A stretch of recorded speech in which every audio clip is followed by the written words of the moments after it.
paz de Cristo, mis amados hermanos. Damos gracias a Dios por la oportunidad que nos da Dios de poder transmitir el mensaje de la palabra de Dios a través de este medio. Y tal como lo hemos anunciado, vamos a considerar acerca de la Navidad. ¿Cuál es el origen de la Navidad y qué relación tienen las festividades o tradiciones de esta época con la Escritura, con el verdadero nacimiento de nuestro Señor Jesucristo? Vamos a partir de el Evangelio según Lucas, capítulo 2, en el nombre del Señor Jesús. Y vamos a leer ahí una escritura que dice acerca del nacimiento de nuestro Señor Jesús. Voy a leer desde el versículo 4. Y subió José de Galilea, de la ciudad de Nazaret, a Judea, a la ciudad de David, que se llama Belén, por cuanto era de la casa de la familia de David, para ser empadronado con María, su mujer, desposada con él, la cual estaba encinta. Y aconteció que estando ellos allí, se cumplieron los días en que ella había de parir, y parió a su hijo primogénito, y le envolvió en pañales y acostóle en un pesebre, porque no había lugar para ellos en el mesón. Y había pastores en la misma tierra que velaban y guardaban las vigilias de la noche sobre su ganado.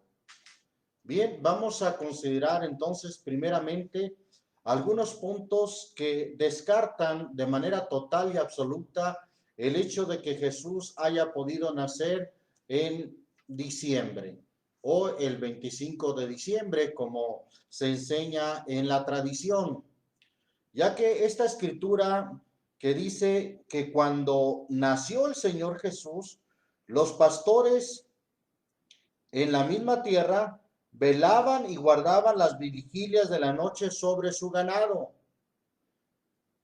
Israel se encuentra al norte del Ecuador, hablando de la franja de este a oeste que rodea la tierra, y tiene un clima cálido en su mayoría, y los inviernos empiezan a ser un tanto suaves, pero fríos a partir de octubre 15, a mediados de octubre en adelante.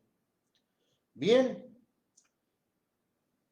los pastores en la tierra de Israel no hacen esto de velar y cuidar sus ganados en el campo durante la época invernal. Es un absurdo pensar que los pastores estuvieran haciendo esto en el tiempo de frío o en la época invernal. Algunos investigadores han preguntado a pastores nativos de esas tierras. Ellos dicen que no salen a pastear sus ganados, no salen al campo con sus ganados de ovejas o de cabras en pleno invierno. Ellos salen solamente 6 meses de abril a septiembre. Usted puede investigar eso acerca de las declaraciones de los pastores que hay en Israel, y ellos declaran que no salen a cuidar sus ganados en pleno invierno. Ahora, si usted en alguna vez vivió en el campo, podrá admitir que, hablando de ganado, el ganado se recoge en el tiempo de invierno. No se saca al potrero, no se saca al campo para que coman pasto, no. Ya cuando llega el invierno se ha secado el pasto, no hay de dónde se alimenten el ganado, y entonces son recogidos en los establos para que puedan ser alimentados de aquello que se guardó en la cosecha, es decir, por ejemplo, la paja, o los que recogen o cosechan el maíz, las mazorcas, pero todo lo demás lo muelen y sirve de alimento para el ganado. Hablando de ganado vacuno, por ejemplo. Bien, entonces esto no se hace en las tierras de Israel, ni en ninguna otra tierra durante el invierno. Entonces, este solo detalle o esta sola escritura nos indica que no pudo haber sido invierno el tiempo en que los pastores cuidaban sus ganados en esa época, en el campo. Bien, seguimos considerando otros aspectos. El ministerio del Señor Jesús duró 3 años y medio. ¿En qué o con qué base decimos esto? Bueno, Daniel capítulo 9, versículo 27 habla proféticamente del ministerio del Señor Jesús y dice el versículo 27, y en otra semana confirmará el pacto a muchos, y a la mitad de la semana, los días que tiene una semana son 7 días. Y bueno, la mitad de 7 días son 3 días y medio. Hablando en la profecía, hemos visto el aspecto profético de las 70 semanas de Daniel. Cada día es un año. Entonces estamos hablando de que la mitad de la semana son 3 años y medio. A la mitad de la semana sigue diciendo el texto, hará cesar el sacrificio y la ofrenda, después con la muchedumbre de las abominaciones será el desolar, y esto hasta una entera consumación, y derramaráse la ya determinada sobre el pueblo asolado. El ministerio del Señor Jesús entonces duró 3 años y medio.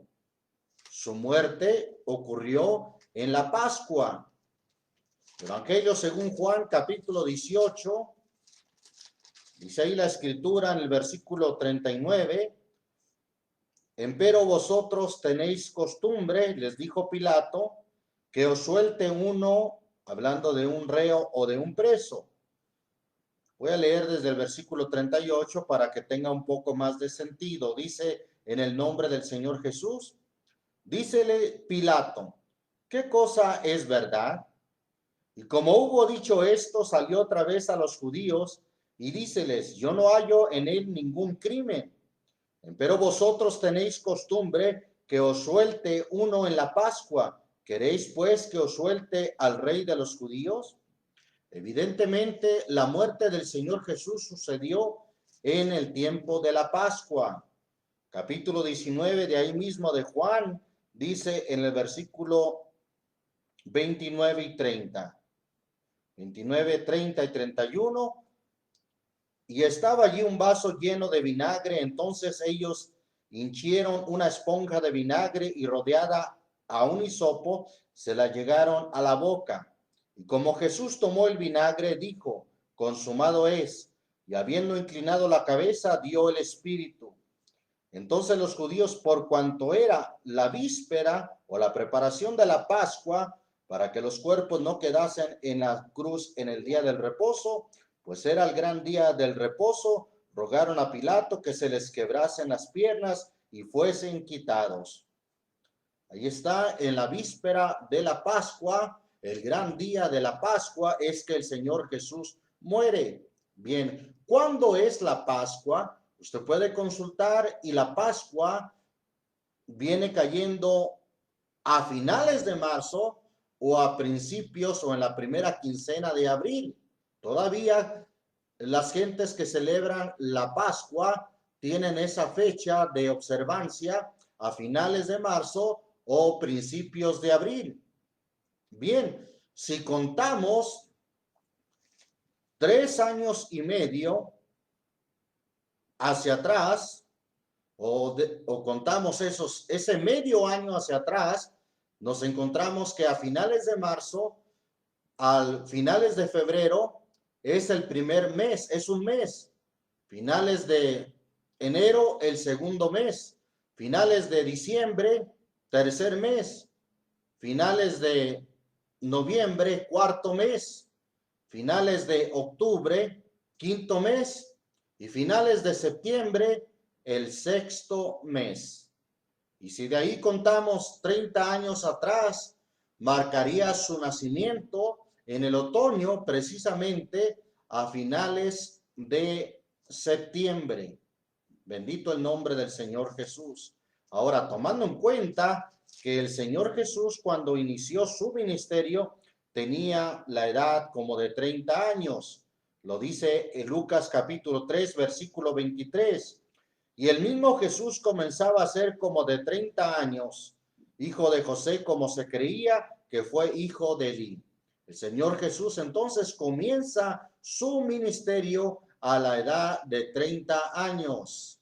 Entonces, 30 años atrás, si el Señor Jesús muere en la Pascua, que es a finales de marzo o a principios de abril, entonces tenemos que, recorriendo esos 3 años y medio de su ministerio, cae en el otoño o a finales de septiembre o muy a principios de octubre, no más adelante.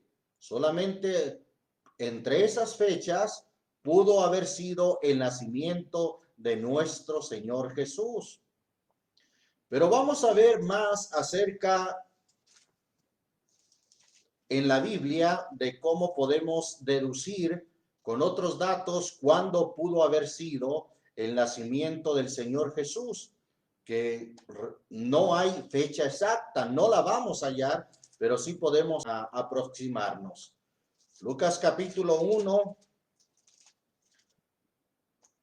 Vamos a leer ahí entonces Lucas capítulo 1, versículo 26. Vamos a leer el 25, 24, 25 y 26. Dice: en el nombre del Señor Jesús. Y después de aquellos días concibió su mujer Elizabeth, hablando de la madre de Juan el Bautista, y se encubrió por 5 meses diciendo: porque el Señor me ha hecho así en los días en que miró para quitar mi afrenta sobre los hombres. Y al 6º mes, el ángel Gabriel fue enviado de Dios a una ciudad de Galilea llamada Nazaret, a una virgen desposada con un varón que se llamaba José, de la casa de David, y el nombre de la virgen era María. Y entrando el ángel a donde estaba, dijo: salve, muy favorecida, el Señor es contigo, bendita tú entre las mujeres. Tenemos entonces que la concepción de nuestro Señor Jesús fue 6 meses después de que había sido concebido Juan el Bautista. Nos lo confirma también el versículo 36, que dice: he aquí Elizabeth, tu parienta, también ella ha concebido hijo en su vejez, y este es el 6º mes a ella, que es llamada la estéril.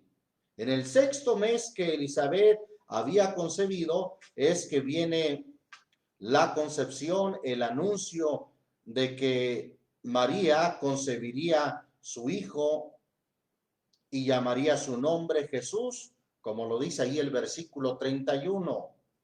Bien, entonces si nosotros sacamos la cuenta de el nacimiento de Juan, podemos deducir entonces la fecha aproximada del nacimiento de nuestro Señor Jesús. Vamos ahí al primer libro de Crónicas, capítulo 24.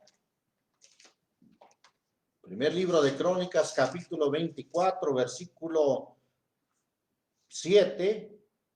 Nos habla de los diferentes turnos de los sacerdotes. Versículo 7 dice: en el nombre del Señor Jesús.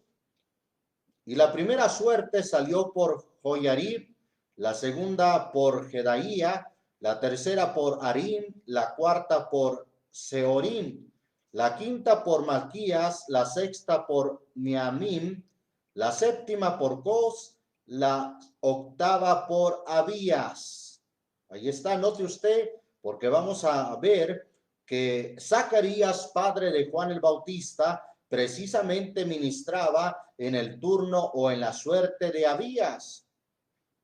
Nos pasamos al versículo 19, que dice: estos fueron contados en su ministerio para que entrasen en la casa del Señor conforme a su ordenanza bajo el mando de Aarón su padre, de la manera que le había mandado el Señor Dios de Israel. Eran 24 turnos. Quiero leer aquí una nota que dice de la siguiente manera: Una nota del historiador Flavio Josefo, un historiador judío que nació en el año 37 después de Cristo, antes de que el templo de Jerusalén fuera destruido por los romanos en el año 70 después de Cristo. Él fue testigo ocular de los servicios del templo y noten cómo declara en cuanto a las órdenes del sacerdocio en su libro Antigüedades de los Judíos, libro 7, capítulo 14, párrafo 7.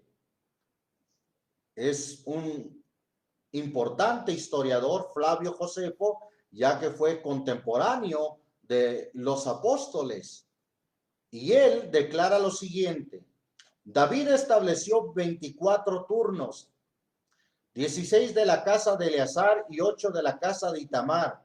Ordenó que cada turno debía servir en el ministerio de Dios durante 8 días, de sábado a sábado o de día de reposo a día de reposo, y así fueron distribuidos los turnos en presencia de David y de Sadoc y Abiatar, sumos sacerdotes, y de todos los gobernadores, y el turno que servía primero era anotado como el primero, y así sucesivamente hasta el turno 24, y esta división ha permanecido hasta el día de hoy. Eso es lo que dice el historiador Flavio Josefo, que estos turnos duraban una semana, de un día de reposo o de un sábado a otro sábado, o de un día séptimo al otro día séptimo. Bien, entonces considerando esto, vamos a hacer algunas cuentas. Si cada orden duraba una semana, el año de los judíos, al igual que el de nosotros, tiene 52 semanas. Son las semanas que tiene un año. Si eran 24 turnos, entonces ministraban 2 veces durante el año. 24 por 2 son 48 semanas que cubrían. Entonces, ¿quién cubría las otras 3 semanas restantes? Bueno, esas 3 semanas restantes eran para cubrir la semana de la Pascua, la semana del Pentecostés y la semana de la fiesta de las cabañas. 3 semanas en las cuales todos los sacerdotes, es decir, todos los turnos, todas las órdenes se unían para servir durante esas semanas de fiesta entre los judíos. Vamos entonces a sacar las cuentas partiendo del mes de Abib o el mes de Nisan, que es el primero en los meses del año del pueblo de Israel, así como lo dice Éxodo capítulo 12, cuando el Señor estableció ese mes como el primero en los meses del año. Éxodo capítulo 12 dice: en el nombre del Señor Jesús, versículo 1, y habló el Señor a Moisés y a Aarón en la tierra de Egipto, diciendo: este mes os será principio de los meses, es decir, el primero. Será este para vosotros el primero en los meses del año. El mes de Abib o el mes de Nisan, el primero en los meses del año. Ahora, ¿cuándo comenzaban estas órdenes? Bueno, precisamente leemos también una escritura allí en el primer libro de Crónicas, capítulo 27, versículo 1 y 2, dice: en el nombre del Señor Jesús. Y los hijos de Israel, según su número, a saber, príncipes de familias, tribunos, centuriones y oficiales de los que servían al rey en todos los negocios de las divisiones que entraban y salían cada mes en todos los meses del año, eran en cada división 24,000. Sobre la primera división del primer mes estaba Josabam, hijo de Saltiel, y había en su división 24,000. Habla de que estos turnos o estos servicios era el primer del mes. Ahí comenzaban los turnos, ahí comenzaban a ministrar los diferentes turnos que había en Israel. Entonces, partiendo del mes de Nisan, encontramos lo siguiente. Vamos a considerar que el mes de Nisan o el mes de Abib corresponde al mes de abril, aunque no es exacto, ya que puede comenzar a finales de marzo o a principios de abril. Pero vamos a considerarlo desde el 1 de abril. Si usted cuenta, ahí encontramos una primera semana en la que ministraban alguna de las órdenes, como ya vimos, la primera orden que correspondía a Joiarib. Pero prácticamente en la segunda semana del mes de Abril o tercera semana, ministraban todos en la semana de la Pascua, ya que la Pascua toca en el mes de Abril. Y luego encontramos que a finales de mayo también ministraban todos en la semana de la fiesta del Pentecostés. Entonces, si habías, ahora, ¿por qué hablamos de la octava orden? Vamos a considerar, antes de seguir adelante, en Lucas capítulo 1, Evangelio según Lucas nuevamente, pero ahora en el capítulo 1, versículo 5, dice de la manera siguiente: hubo en los días de Herodes, rey de Judea, un sacerdote llamado Zacarías, de la suerte de Abías. Ahí está la octava orden o el octavo turno. Y su mujer de las hijas de Aarón, llamada Elizabeth. Y eran ambos justos delante de Dios, andando sin reprensión en todos los mandamientos y estatutos del Señor. Y no tenían hijo porque Elizabeth era estéril y ambos eran avanzados en días. Y aconteció que ejerciendo Zacarías el sacerdocio delante de Dios por orden de su vez, es decir, por su turno, conforme a la costumbre del sacerdocio, salió en suerte a poner el incienso entrando en el templo del Señor, y toda la multitud del pueblo estaba afuera orando a la hora del incienso. Y se le apareció el ángel del Señor puesto en pie a la derecha del altar del incienso, y se turbó Zacarías viéndole, y cayó temor sobre él. Mas el ángel dijo: Zacarías, no temas, porque tu oración ha sido oída, y tu mujer Elizabeth te parirá un hijo y llamará su nombre Juan, hablando de Juan el Bautista, quien había de ser 6 meses mayor que el Señor Jesús. Bien, entonces encontramos que a Zacarías le tocaba en la octava orden, pero en abril encontramos la semana de la Pascua, y a finales de mayo encontramos la fiesta del Pentecostés.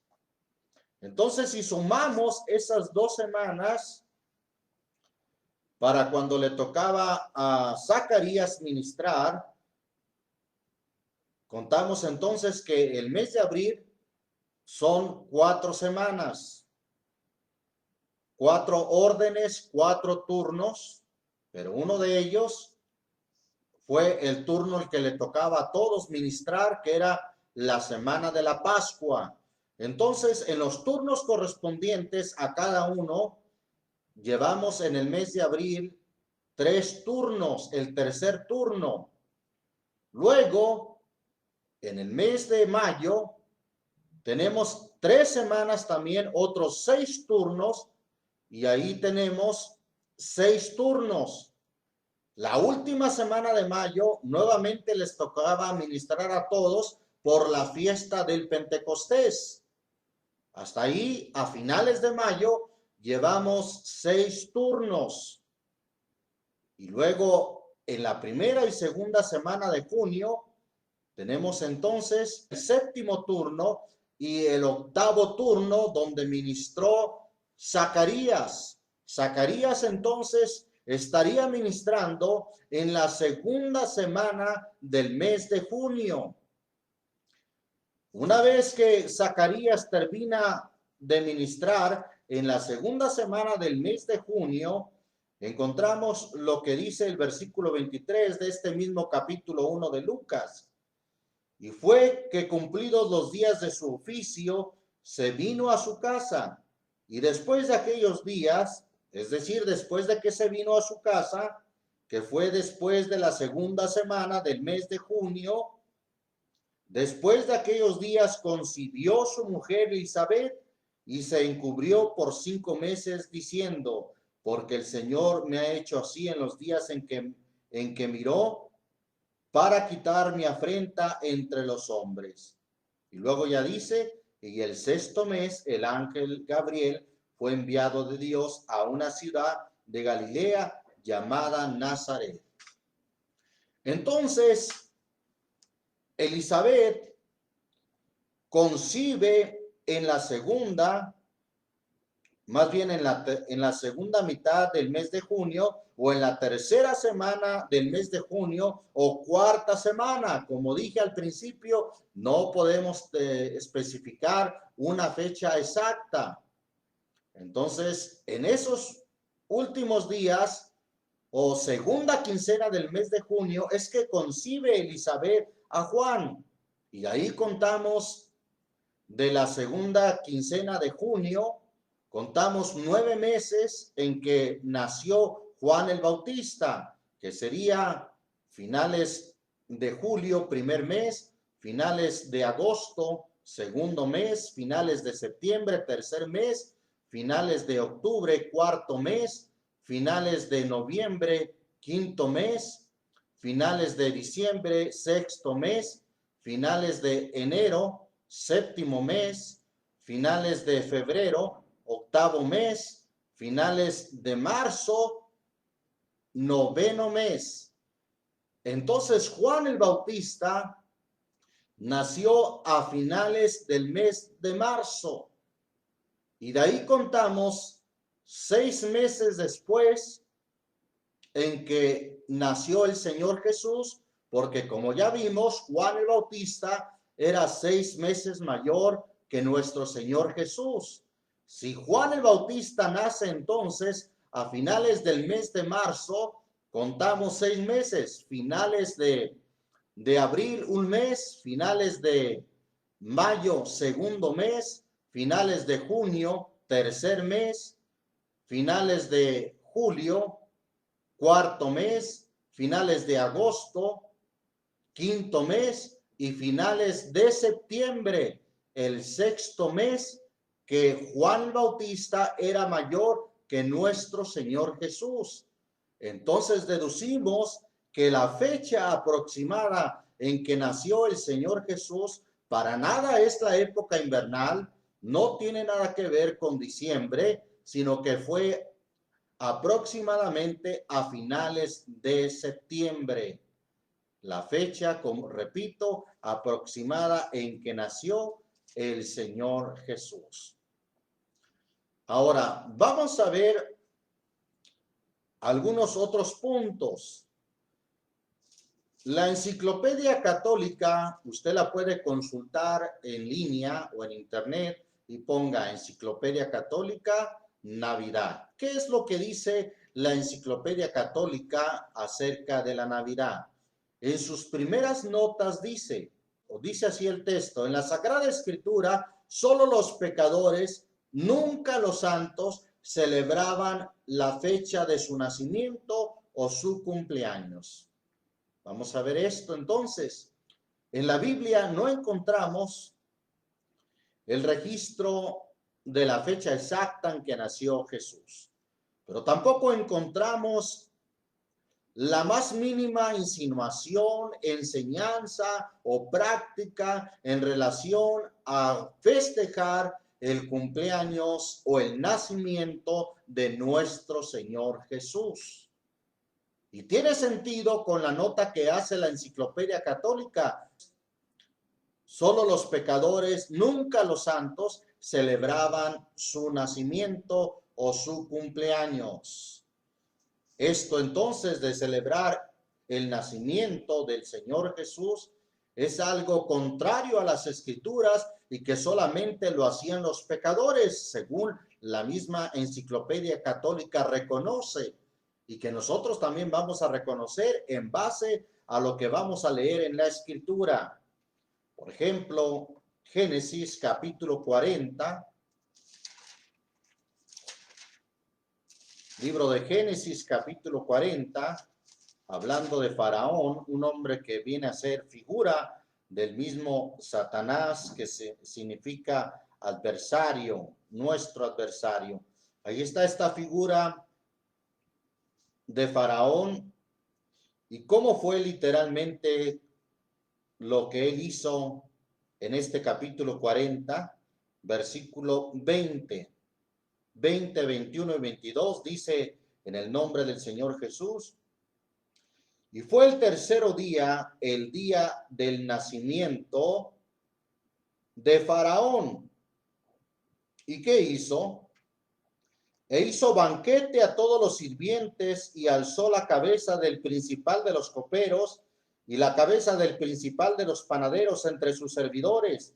E hizo volver a su oficio al principal de los coperos y dio él la copa en mano de Faraón. Mas hizo ahorcar al principal de los panaderos como le había declarado José. Vea usted qué forma de festejar el día de su cumpleaños, el día, como dice aquí, el día del nacimiento de Faraón, en el cual se hacía banquete y de esta manera festejaba y hacía ahorcar al principal de los panaderos que le servía. Leemos también ahí una escritura en el libro de Job, una referencia que se ha mencionado acerca de cómo los hijos de Job vivían apartados del temor de Dios, vivían prácticamente como pecadores. Y en ellos también tiene sentido la afirmación que hace esta nota Enciclopedia Católica en relación a natividad, que significa nacimiento. Libro de Job, capítulo 1, dice ahí la escritura en el versículo 4, e iban sus hijos, es decir, los hijos de Job, y hacían banquetes en sus casas, cada uno en su día. Esa expresión, cada uno en su día. Por tiempo se ha conocido. ¿Cuál es tu día? ¿Cuál es tu día? Dicen la gente, el día de tu santo. Bueno, aquí menciona que hacían banquetes cada uno en su día. Nos da a entender que festejaban cada uno su día. ¿Cuál día? Podía ser, muy bien pudo ser el día en que cumplían años. ¿Y qué hacían? Enviaban a llamar sus 3 hermanos para que comiesen y bebiesen con ellos. Finalmente dice ahí la escritura lo que pasó con ellos, versículo 18 y 19. Entre tanto que hablaba, vino otro que dijo: tus hijos y tus hijas estaban comiendo y bebiendo vino en casa de su hermano el primogénito. Y aquí un gran viento que vino del lado del desierto e hirió las 4 esquinas de la casa y cayó sobre los mozos y murieron. Y solamente escapé yo solo para traerte las nuevas. Vemos el término, cómo terminaron más bien los hijos de Job, que hay una referencia que muy bien podían haberse reunido para festejar su cumpleaños.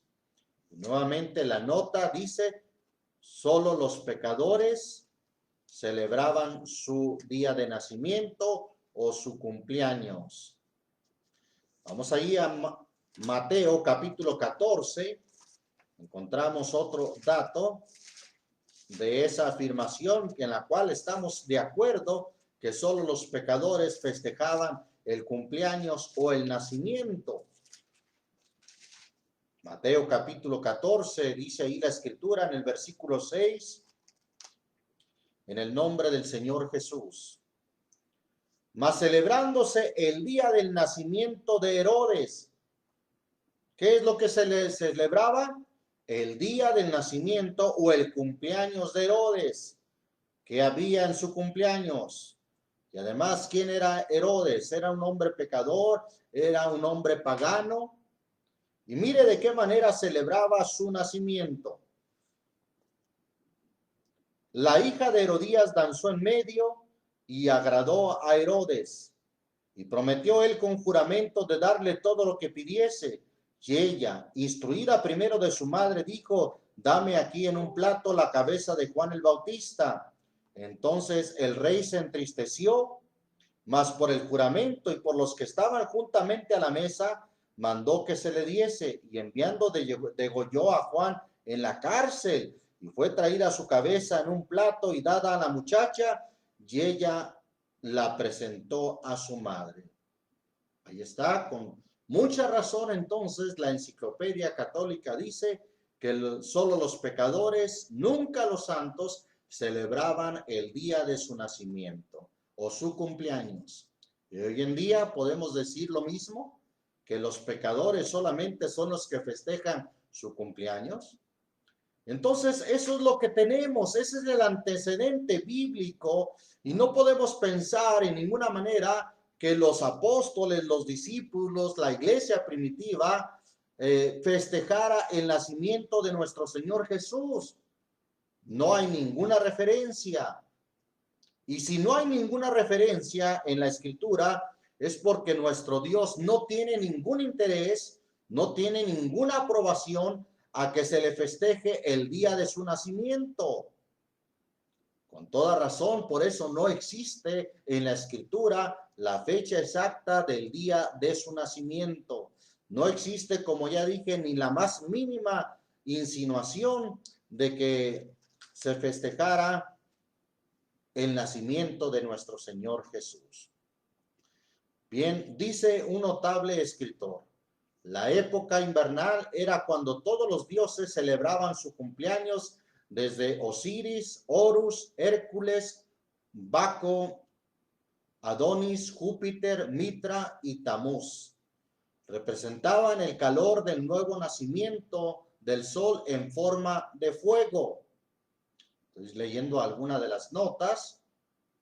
¿Y por qué en invierno? Porque en invierno o en diciembre sucede lo que se llama el solsticio de invierno. ¿Qué es el solsticio de invierno?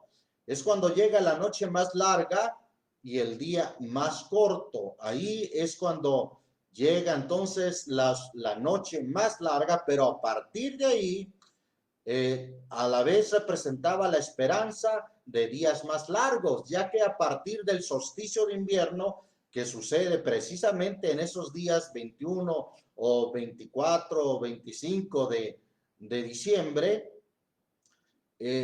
a partir de ahí los días empiezan a alargarse hasta llegar al equinoccio de la primavera o del mes de marzo, cuando los días se empatan con la duración de la noche. Por eso se le llama equinoccio, que llegan a un punto equitativo, la duración del día, que fue creciendo desde diciembre hasta el mes de marzo, hasta llegar a emparejarse en el mes de marzo, en la primavera. Y luego a partir de ahí sigue creciendo la duración de los días, sigue aumentando hasta llegar nuevamente al solsticio de verano en el pleno verano, que sería en el mes de junio, cuando llegan los días más largos del año. Pero a partir de ahí otra vez empiezan a reducirse los días de la duración del día hasta llegar al equinoccio de otoño, que sucede en septiembre precisamente, cuando los días nuevamente se empatan o se emparejan, y va en forma regresiva. Los días empiezan a disminuir, la noche se empieza a hacer más larga y llega a la noche más larga precisamente, según los observadores antiguos paganos, la noche más larga del 24 de diciembre, y a partir del 24 de diciembre otra vez empieza a tomar fuerza la luz del día, o los días empiezan a hacerse más largos, lo que hacía creer que precisamente en esas fechas había nacido el dios Sol. Bien, eso es desde la antigüedad. Estamos hablando que la Biblia habla desde Génesis capítulo 10. El Génesis capítulo 10 nos habla de un personaje llamado Nimrod. Solamente leo brevemente lo que ahí dice y también lo dice en forma breve. El capítulo 10 de Génesis, versículo 8, en el nombre del Señor Jesús dice: y Cush engendró a Nimrod, este comenzó a ser poderoso en la tierra, y este fue vigoroso cazador delante del Señor. Cuando dice delante, se refiere más bien en contra del Señor, por lo cual se dice, así como Nimrod, vigoroso cazador delante del Señor, y fue la cabecera de su reino. Aquí, si tuvo un reino, es que fue el primer rey que hubo en la historia bíblica.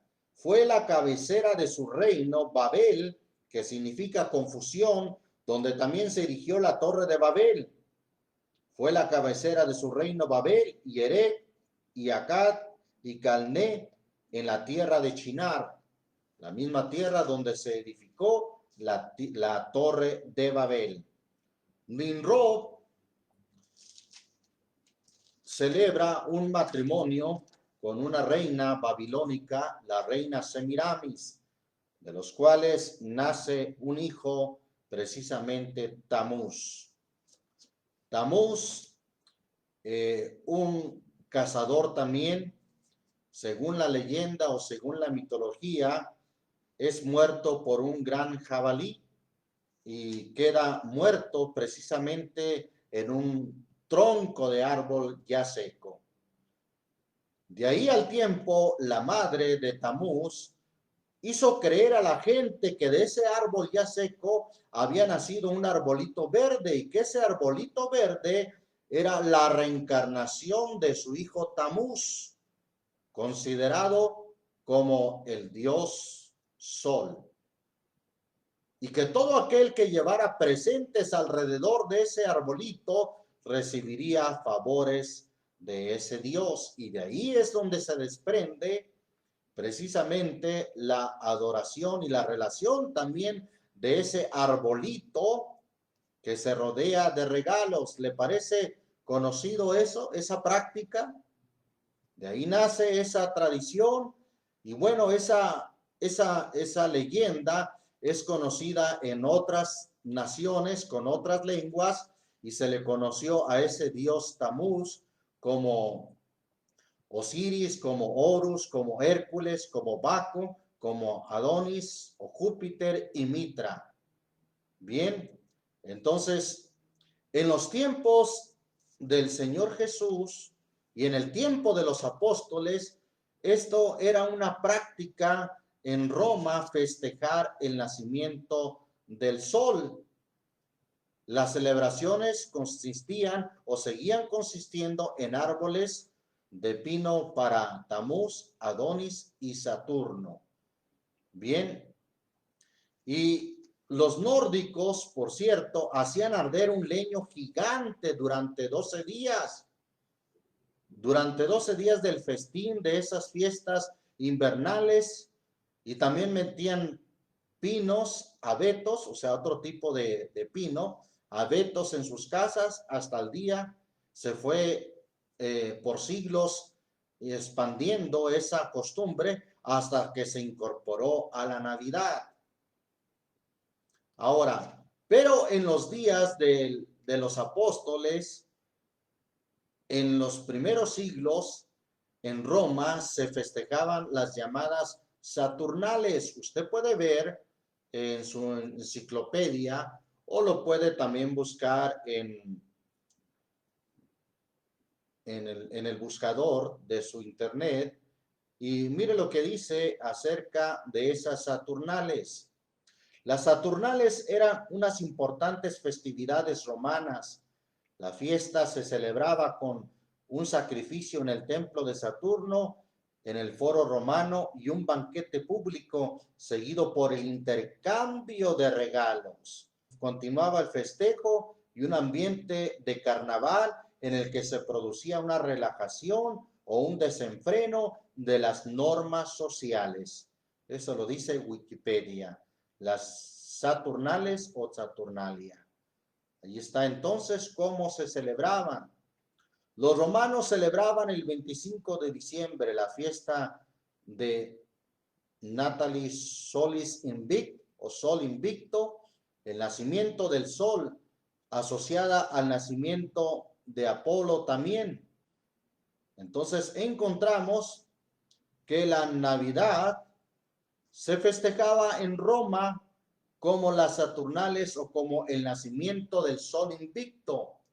Estas festividades llenas de desenfreno también las representaban por el calor del sol, con grandes luminarias, con fuegos, con fogatas. De esa manera los representaban los romanos, y también, como ya vimos, con esos arbolitos relacionados con el nacimiento del sol o la reencarnación del dios Tamuz. Esas fiestas continuaron, y en el siglo IV, cuando el emperador Constantino declaró al cristianismo la iglesia oficial del imperio o la religión oficial del imperio, ahí sucede una mezcla. Al declarar que la religión oficial sería el cristianismo, claro, los paganos seguían con sus costumbres, seguían con sus festividades, y como no estaban convertidos, entonces tuvieron que mezclar las Saturnales o la Saturnalia, esas festividades que celebraban en relación al nacimiento del sol, las mezclaron con el nacimiento ahora de Jesucristo.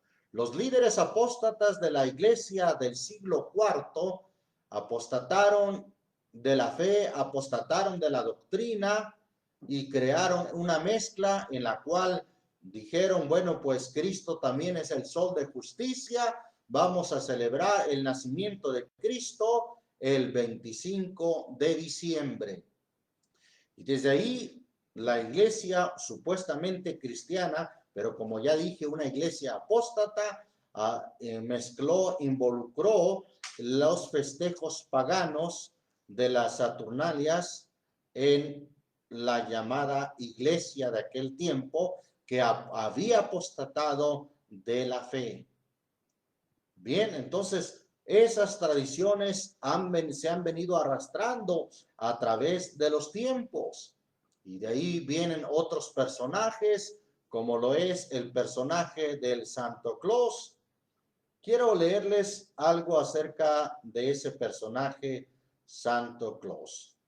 El personaje del Santo Claus viene en realidad inspirado en un dios pagano llamado Odín, o llamado también Gotan o Goden. Es considerado el dios principal de la mitología nórdica, así como de algunas religiones etenas, o sigue diciendo, su papel, al igual que el de muchos dioses nórdicos, es complejo. Es el dios de la sabiduría, la guerra y la muerte, pero también se le considera, aunque en menor medida, el dios de la magia, la poesía, la profecía, la victoria y la caza. Y lo pone en un caballo de 8 patas. Muestra a Odín entrando, cabalgando sobre un caballo de 8 patas. De 8 patas, es decir, el doble de las patas de un caballo. De ahí es tomado otro personaje en Holanda llamado Sinterklaas.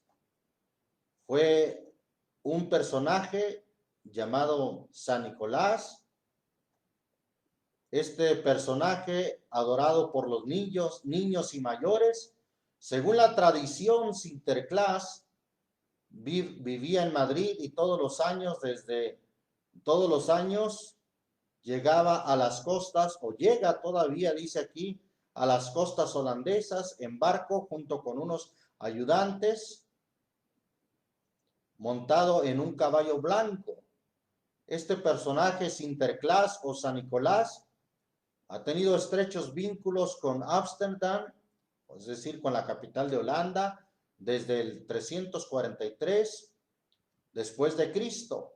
La leyenda cuenta que vino originalmente de Turquía como San Nicolás, obispo de Mira, un hombre honorable que era amable con los niños. Nadie sabe realmente por qué entonces decidió vivir en España, pero los historiadores apuntan a la influencia de la dominación española sobre los Países Bajos en el pasado. Bueno, este personaje Sinterklaas, también en Holanda, de ahí es tomado el personaje que hoy se conoce como el Santo Claus. Fue Clemente Claremont en el siglo XVIII, este personaje, que era un personaje, o fue un personaje religioso, pues dice que era profesor de teología del seminario de la Iglesia Episcopal en Nueva York. Este personaje creó o reinventó el personaje de Odín y el personaje de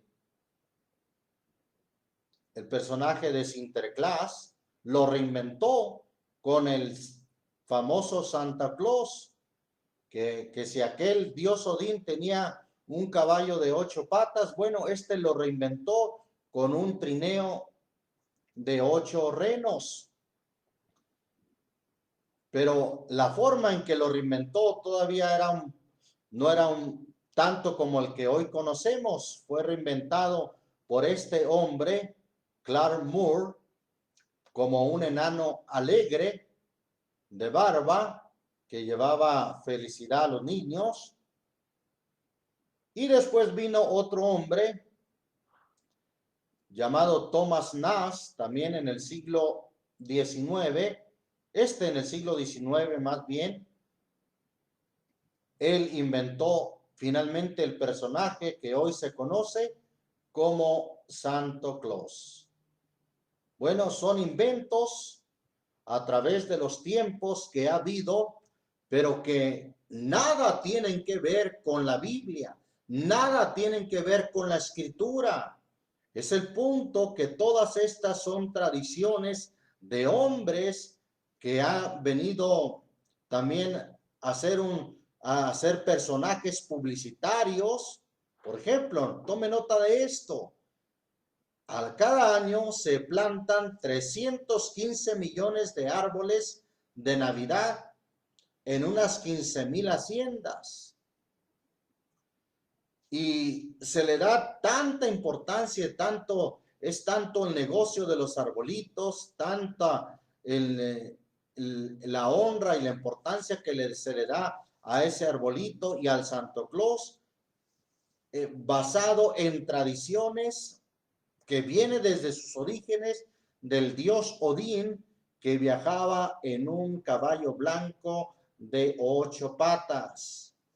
Ahí está entonces cómo vienen tradiciones, lo que ya vimos también, y es muy obvio, el intercambio de regalos. Supuestamente lo toman de los dones que trajeron aquellos magos o hombres sabios al Rey Jesús que había nacido. Era realmente costumbre entre los orientales que llegar delante de un rey había que traerle un presente. No fue un intercambio de regalos, por supuesto que no, pues no se les dio ningún otro regalo a cambio. Ellos trajeron un presente porque estaban delante del rey que había nacido, el rey de los judíos, Jesucristo. Y en realidad el intercambio de regalos, si usted revisa en la historia, en la enciclopedia, consulta el internet, dice que se originó precisamente en las Saturnalias, donde se practicaba el intercambio de regalos. Bien, entendamos entonces que todas estas costumbres son de origen pagano.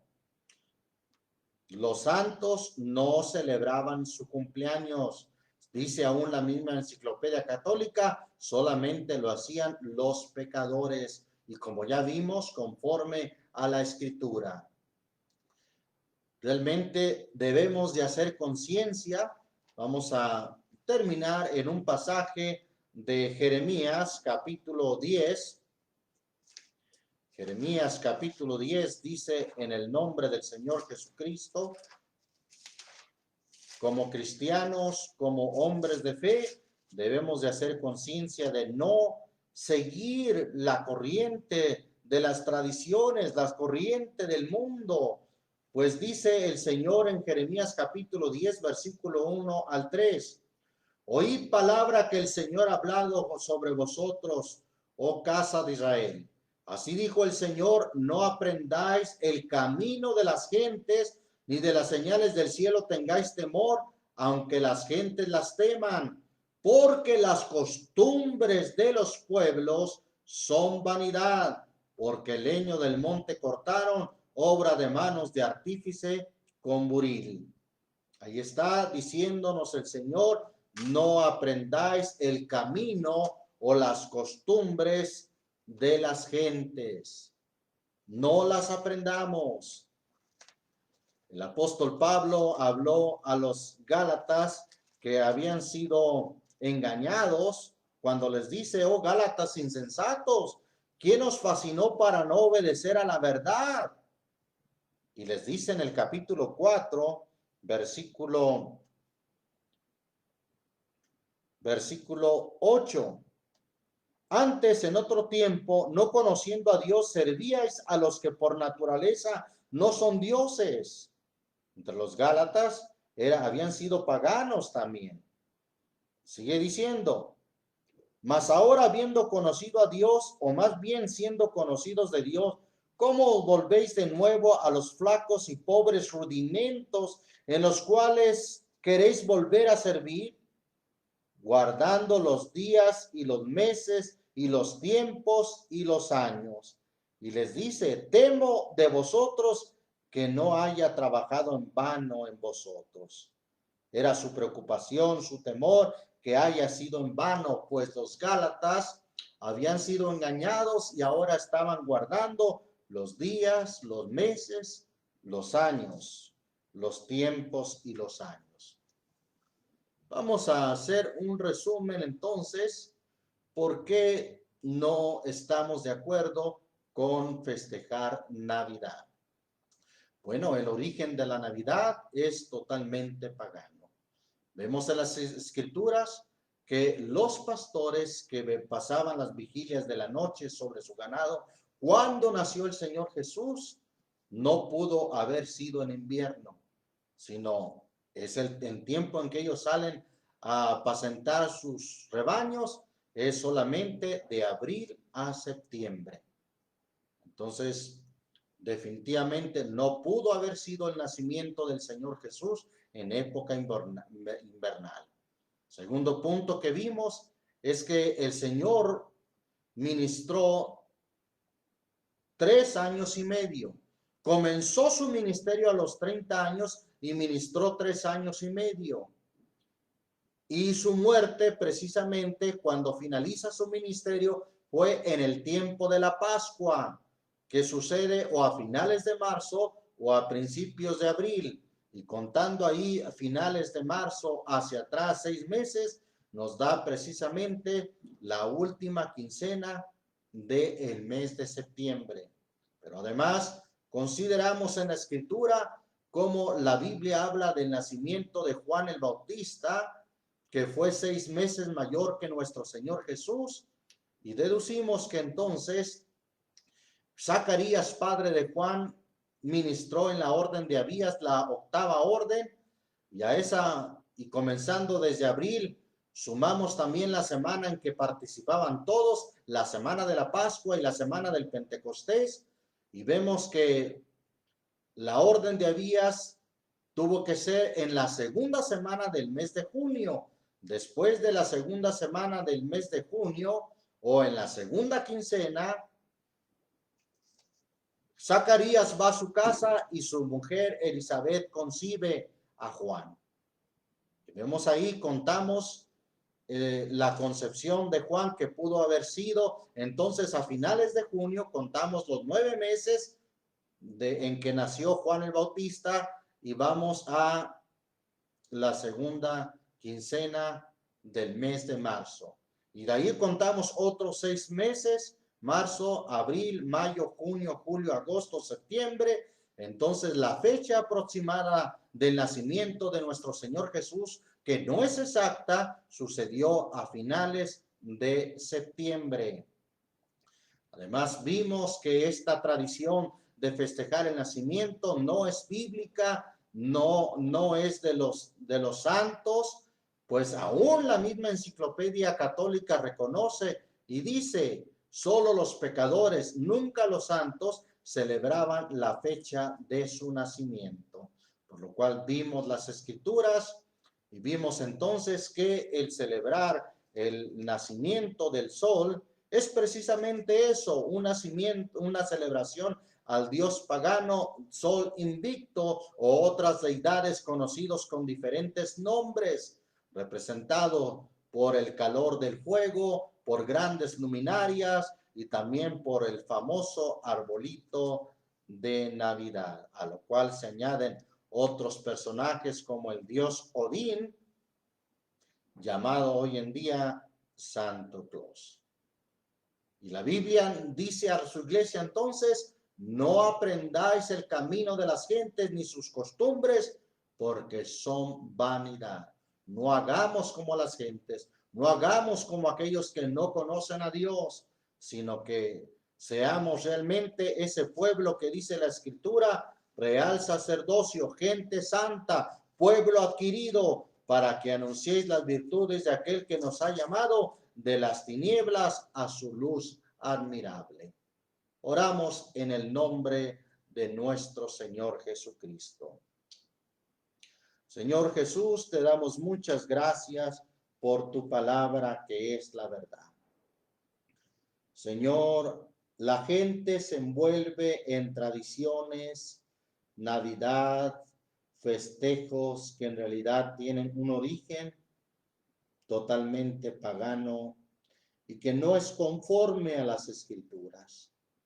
Además, sigue habiendo una relajación como lo había en las Saturnalias que festejaban los romanos, en las cuales en tal relajación la gente se sigue embriagando y en lugar de acercarse a Dios se aleja más de ti. Señor Jesús, nuestra oración es que la gente deje esas costumbres y que más bien permita que en su corazón nazca tu amor, tu bondad, tu presencia divina. Señor Jesús, permite que tu palabra corra y sea glorificada.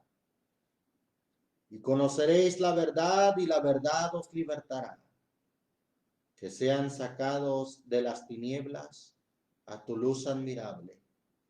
Que puedan comprender la verdad de tu palabra y honrarte a ti y no a un día. Honrarte a ti y no al festejo que la gente se envuelve hoy en día festejando esas tradiciones. Que sepan amarte a ti como su Dios, como su Salvador. Señor, gracias, gracias. Bendice a nuestros amados hermanos, a nuestros amigos que nos escuchan, nuestros amados oyentes. Que esta palabra no sea para ofenderles, sino más bien para abrirles sus ojos. Porque lo que las gentes tienen por sublime delante de ti, oh Dios, es abominación. Aquellas cosas que la gente tiene por bueno, por sublime, que puedan ver a la luz de tu palabra, que no son agradables a ti.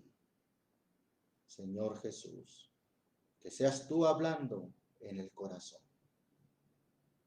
Quizás en aquel tiempo en que tú llegaste a un lugar humilde a nacer, no hubo lugar para ti en el mesón. Se cerraron las puertas. Señor Jesús, hoy en día estás tocando aún, diciendo, he aquí yo estoy a la puerta y toco, llamo. Si alguno oye mi voz y abriere la puerta de su corazón, entraré a él y cenaré con él y él conmigo. Yo te pido, Señor, que haya quien abra la puerta, no propiamente de su casa, sino de la casa de su corazón. Que abra la puerta de su corazón. En el nombre de Jesucristo te lo pido. Muchas gracias, mi Dios. Amén. Dios les bendiga, mis amados hermanos. Dios les guarde. Así somos despedidos en el nombre maravilloso de Jesucristo.